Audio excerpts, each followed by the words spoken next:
Thanks for joining us for the final edition of the MUSpartans.com Spartan Show for the year of 2016-17. We have a fun show planned as we hear from senior staff members Chase Venable and Megan Stouder about their favorite memories and what's ahead after graduation. Director of Cross Country and Track and Field Brian Cashdollar is here to talk about the recent conference success for outdoor track and field. And Nathan Dennison of the Allen County War Memorial Coliseum stops by to share big news in Manchester University athletics' future. Stay tuned. Coach, thanks for being with us tonight, and congratulations on a wonderful performance at the HCAC Championships last weekend. So can you just start with the way the championships went and the weather delays and the venue changes? What does that kind of overall success for both men and women mean to you? Okay, so starting off with the weather and the issues that we had there, it was pretty crazy couple of days. It was supposed to be a 2-day event and ended up being a 3-day event over the course of 5 days. So we got there and we knew that the weather was going to be rough that night. This was started on a Friday, and we started to have some lightning and things come into the picture towards the end of the meet on Friday, and so we had to suspend a few events. With the suspension of a few events, we had to the next day determine when we were going to do those events, kind of fit them in. And with track and field, we have those opportunities, but we also have to take into consideration people that are doubling up or tripling up into other events. And there was no guarantee that next day that it was going to be, we can handle some rain, but we just can't handle lightning. So luckily we were at Anderson and they have an indoor facility, so we were able to move some of the field events inside, and we did that. We scheduled a few of the running events early Saturday morning, but those were unable to go off because it was lightning when we woke up. Of course. And so we ended up, we got kind of lucky on Saturday, and we're able to, the things we were able to change around, we were able to accomplish with the exception of 2 events, and we had to suspend those until Wednesday. Okay. And that was crazy. I've never been a part of something like that. And, you know, for us, for the men and women, we handled it really, really well. And I think that showed by our performances on that Wednesday night. Being able to kind of delay things and have it wait for the team awards and those kind of things until that those 2 events are done. It takes a lot of patience and courage and discipline on our athletes' behalf. And you know, we talked to them every time we had a change, and it happened a few times through the schedule. Every time we talked to them about that, we talked about you know, it's the teams that can handle this and that are prepared to go out and grab it when they get the opportunity again. And I feel like our athletes did that very well. Good, awesome. And can you take us back to the final 2 events en route to the women claiming a share of their 3rd straight conference championship? So we had the javelin and the 10K that were pushed off until Wednesday, and the day on Saturday actually ended with our women's hammer toss, and that lasted about 2 hours after the rest of the events were done. So it was almost like a 3-event build-up, and we were down pretty far going into the women's hammer in terms of team points behind Hanover.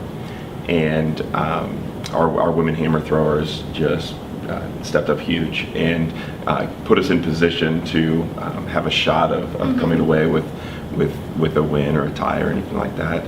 And yeah, we had Shay won the event, and Kara Brookman was 2nd, and I think JC Callhorn was 4th, and then we had a freshman step up huge, Austin Jones, finished 7th, I think. So the amount of points that they scored in that one event was unbelievable.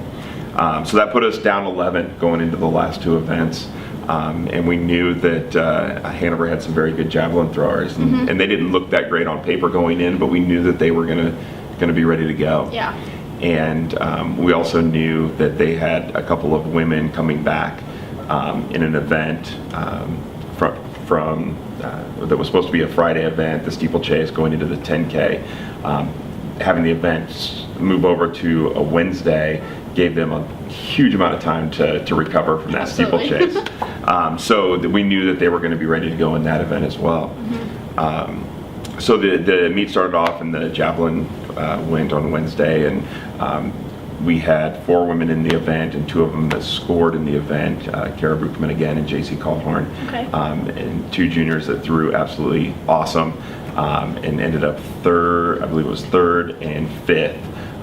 And the Hanover women threw great, and so the 10K was going on while the javelin was finishing up. So we were trying to get how many points are we down? What's going on after the javelin? Because we knew that we were still going to be down with the 10K going on, and so we got word that we needed, I think it was 15 points to tie, and 15 points ahead of where Hanover was going to get in the 10K. We knew that we had two of the best 10Kers in the conference, and we had another senior in the event, Sarah Arney, who sealed the deal for us at the end, which was really cool.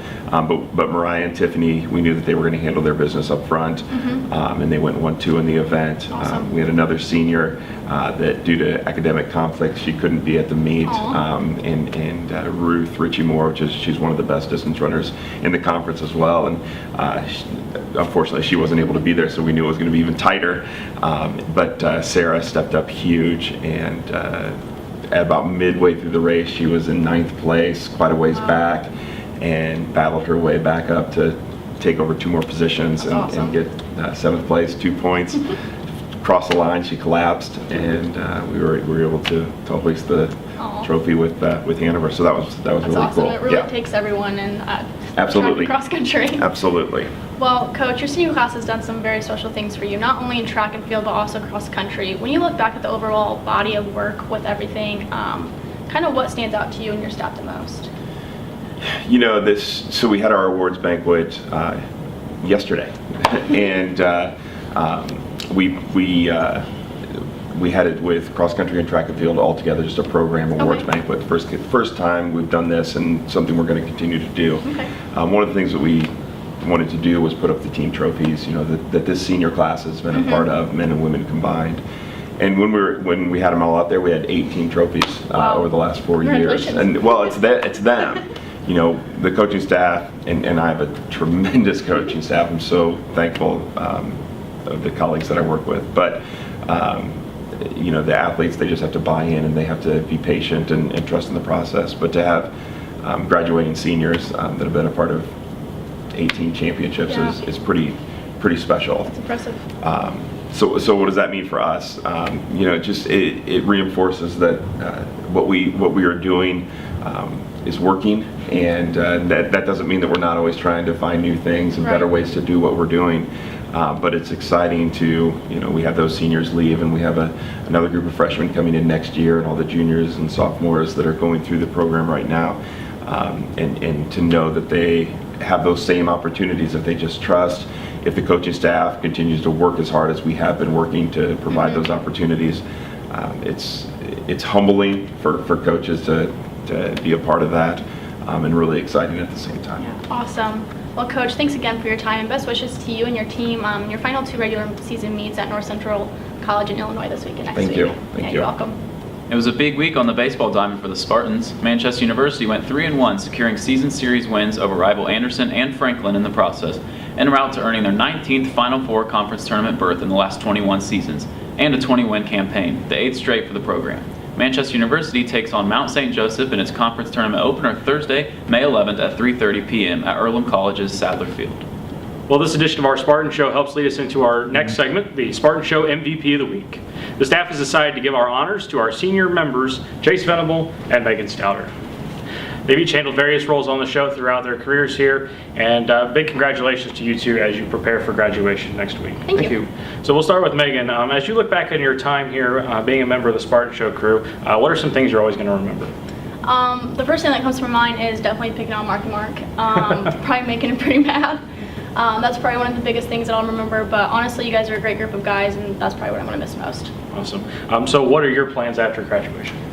Some exciting news for those that don't know. I've actually taken a job with the Arizona Diamondbacks, so I'll be moving out to Phoenix on May 30th and starting June 5th. Sure. So Chase, on to you. Same questions. What is going to be the big thing that you're going to remember as your time here on the Spartan Show? I'd say for the most part just the stuff off camera, which people didn't see at home. Sure. Just the relationships with my coworkers and my boss, Mark Atkins, as well. It's just a great time. Sure. So same question to you. What's upcoming for you after graduation? Currently looking for sport management jobs, kind of like promotions, sales, something in that kind of nature. Been applying my butt off, so I'll cross my fingers and we'll go from there. Sure. Awesome. Well, congratulations to both of you. Definitely going to miss you on the show. Thank you. We appreciate you being here and joining us tonight. Obviously, the word has been out about Manchester University now being the host institution for the NCAA Division III Men's Basketball Final Four for some time now. Can you take us back through the process of how the application went in and how did it all come about? Sure. It started a little over a year ago. The Memorial Coliseum staff worked with Visit Fort Wayne to hire a consultant who's very familiar with NCAA bid processes for championships. And we started to identify the events that we could host, not only at the Division III level, but at the Division I level. Sure. And we identified that basketball, volleyball, wrestling were opportunities. And so for Division III, we really just tried to identify what local institution partners would be a good fit. And so obviously Manchester was right at the top of the list. We worked on the bids last summer, the summer of 2016, submitted them in August. We were hoping to hear when the NCAA announced them in December, but they pushed back that announcement to this April. So that's a real brief summary of how it all worked. Sure, awesome. So while the 4-year run doesn't begin until 2019, what are some things that are being done currently as you prepare for such a big event? Well, it's actually going to be started pretty quickly. We have a meeting in Indianapolis with the Division III Men's Basketball National Committee first part of June. So that's going to be our first real interaction with the committee to really understand their vision for the event and looking at the potential to get internship students from Manchester and other institutions to help us plan ahead for that first championship event in March of 2019. Okay, well, very good, Nathan. Thanks for joining us here tonight. I'm sure you're going to be a regular guest here on and off as we continue to get closer. Congratulations on the bid going through successfully, and we wish you the best of luck in preparations. Thank you. Well, Megan, should we call it good? I don't know about you, but I think I'm going to miss everything on set here. To be honest, I think Arizona's going to be a pretty good call. It's actually 81 degrees there right now. Oh, wow, that's intense. Well, we want to thank everybody for being with us for each show in the 2016-17 academic year. It's been our pleasure to be with you over YouTube and MUSpartans.com each week. I know Mark and the returning staff have some big plans already in the works for 2017 and 2018, and personally I can't wait to see what it's all about. So make sure you stay tuned and join them back on September 5th, 2017. Should be exciting. We also want to wish 2017 and 2018 hosts Blake Moore, Ethan Foster, Andrea Hernandez, Zane Yon, and Loon Ryan, with also crew members Nick Baker and Preston Wright, the best moving forward with the Spartan Show. So long, everybody.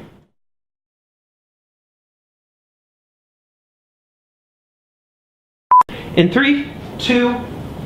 Well, Megan, what do you think? Should we call it good? I don't know about you, but I'm going to miss this. I don't know about you, but I miss this. We good? I have never heard you laugh as much as you on my staff. Oh, that was good. All right. And outro again.